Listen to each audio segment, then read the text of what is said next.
Let's continue our discussion of Kant's groundwork of the metaphysics of moral.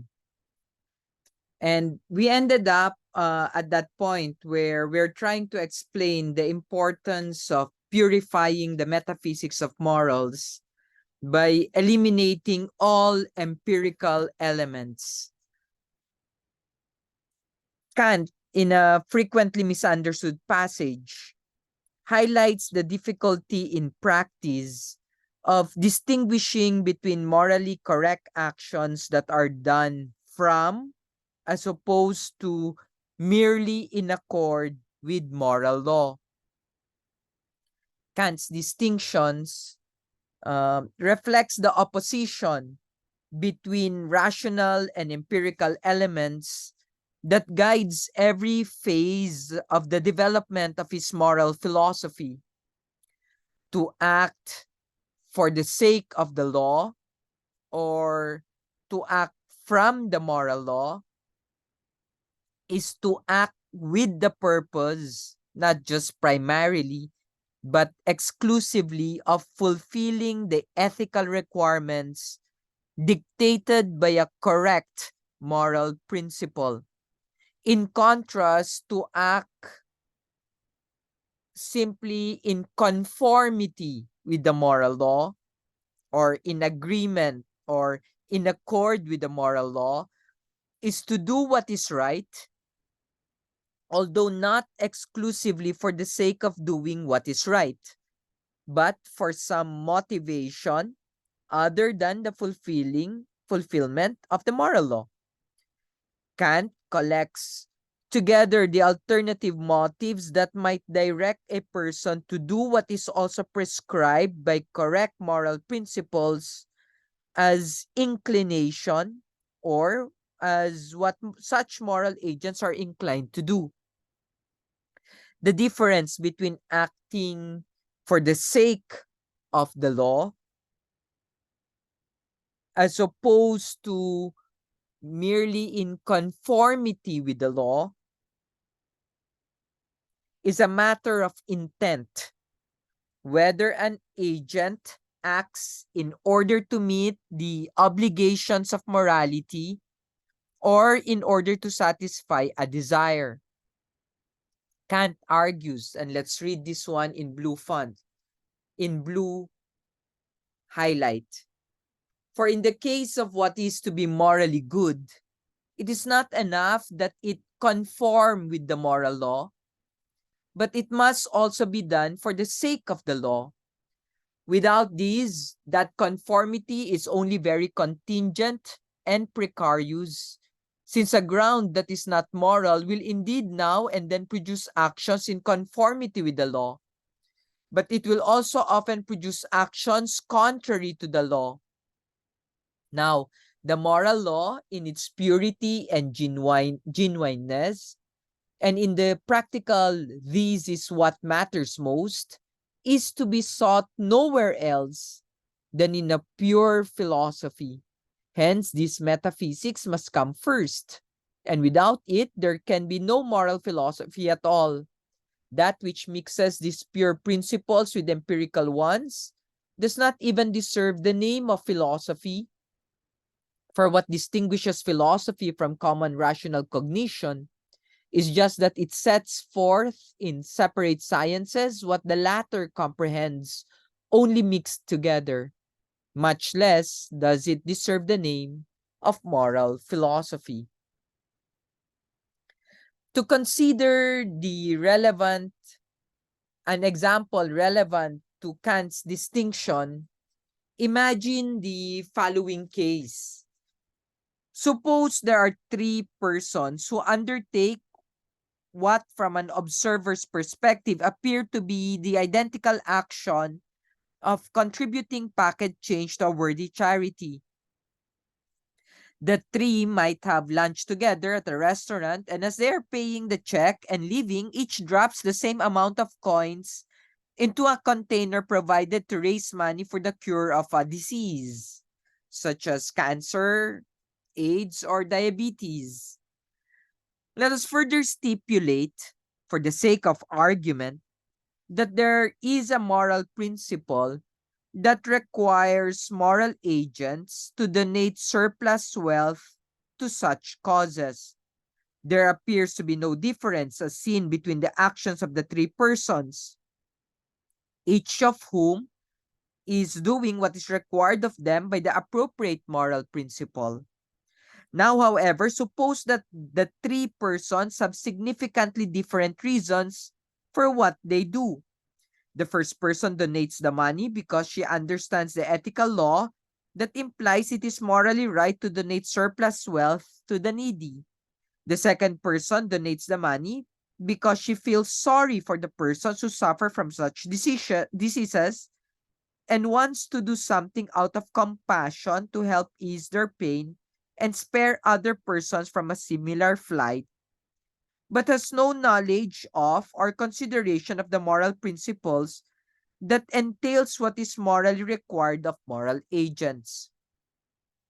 The third person donates the money because her two friends have done so and she wants to appear to be morally good and to sustain a reputation for being concerned about the welfare of others.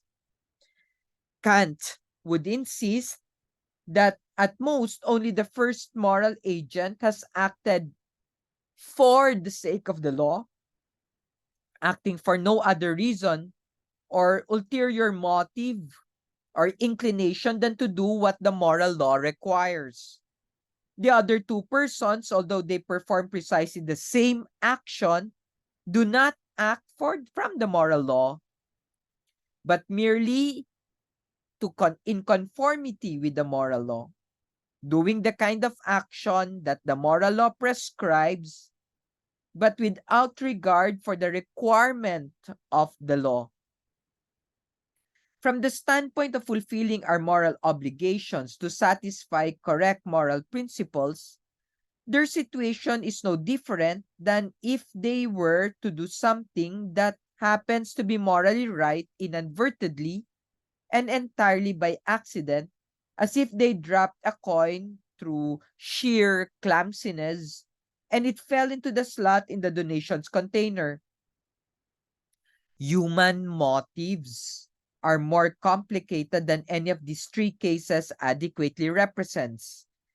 It is rare for anyone to do anything for a simple, pure reason, as opposed to a mixture or combination of reasons. If a person drops a coin into a relief box, it is likely to be because she partly understands that it is morally right to do so, partly because she feels sorry for persons who are less fortunate than herself, and partly in some cases because she wants to feel good about herself, to cultivate a self-image of someone who acts charitably on behalf of others, or in order to cultivate that impression in others. Kant claims that we cannot generally know whether someone is acting for the sake of the law or merely in conformity with the law. For that, we would need to be able to perceive their intentions. This is difficult, if not impossible, in the case of discerning the motives of another person, but may be opaque for any individual with respect to his or her own reason for acting. Can I be sure when I pay taxes that I do so because I believe that it is morally right for me to obey the law? Or because I want to avoid legal penalties? If I do not do, if I do not use illegal drugs, is it because I want above all things to observe the law? Or because I fear the enforcement of law and the possibility of going to prison? Or simply because I have no interest in or inclination to use drugs? If I have no inclination to use drugs, could it be in part because I know that there are legal risks involved if I should get caught? Inclination and ulterior motives, as opposed to doing whatever morality requires, are sometimes distinguished as prudential versus purely moral considerations. The distinction is roughly between what is smart or in one's best interest to do, in contrast with what is unqualifiedly morally right to do. To draw the distinction in the abstract obviously is one thing, and to be able to discriminate between prudential and purely moral considerations as reasons for acting, knowing ourselves well enough to judge whether and when we are doing what is right, purely for the sake of doing what is right, as opposed to doing what serves our interests, is something else all over again.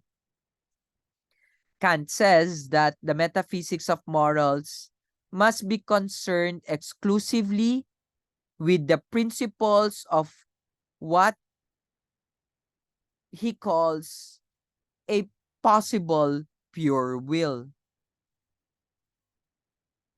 A possible pure will is distinguished from the inclinations and other psychological factors involved in the complex motivations that sometimes direct moral agents to act either from or merely in accord with moral principles.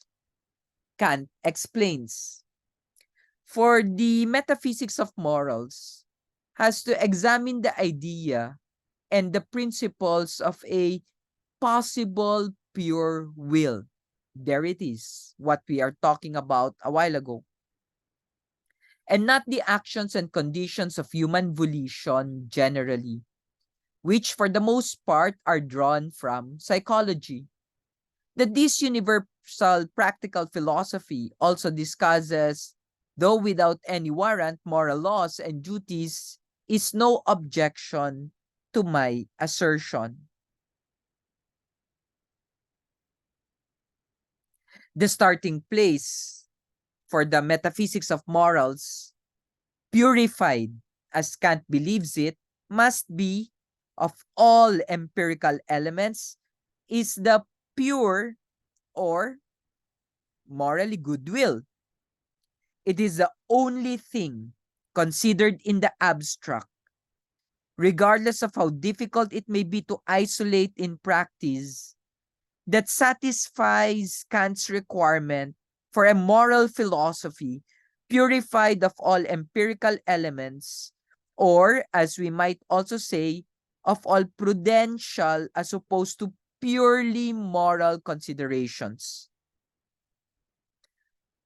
What that possible pure will is remains to be something to be discovered. However hard it may be in practice to identify an agent's real intent in acting for the sake of rather than merely in conformity with the moral law, Kant insists that the metaphysics of morals must take the concept of a pure, morally goodwill as the only rational basis of morality. All other goods and morally good attitudes are potentially contaminated by extraneous psychological factors. Identifying the requirements of a pure morally goodwill as distinct from inclination is essential to Kant's program of purifying moral philosophy of its empirical elements. Kant begins with the concept of a pure morally goodwill because it alone, considered in the abstract, is purged of all inclination and is therefore the only proper subject for the metaphysics of morals in explicating the synthetic a priori principles that constitute the transcendental ground of moral judgment. If you like this type of videos, please click like, subscribe, and share. Thank you very much. This is Samo't sa simula.